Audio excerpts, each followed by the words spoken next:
There lived a boy named Leo who had big dreams of becoming an internationally renowned chef. He would spend hours sketching restaurant designs and creating imaginary menus filled with dishes inspired by flavors from around the world.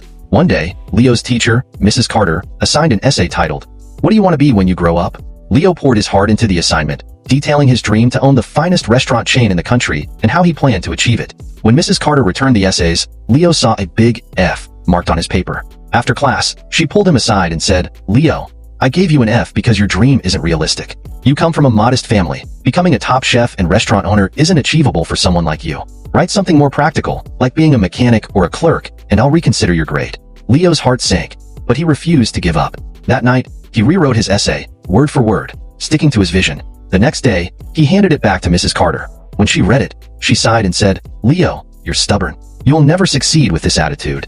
Leo replied calmly, "You can keep your F, but I'll keep my dream." Despite the discouragement, Leo dropped out of school to pursue his passion. He started small, working as a dishwasher, saving every penny, and learning everything he could about cooking and running a restaurant. Slowly but surely, he worked his way up, earning a reputation for his innovative recipes and relentless determination.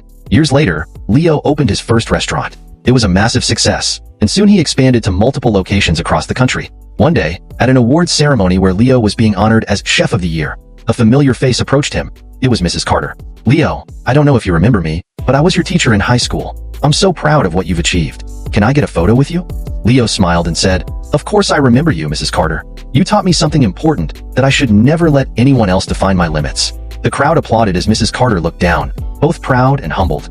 Persevere, believe in yourself, and don't let anyone limit your dreams, as hard work and determination can make the impossible possible. Comment yes if you agree with Leo.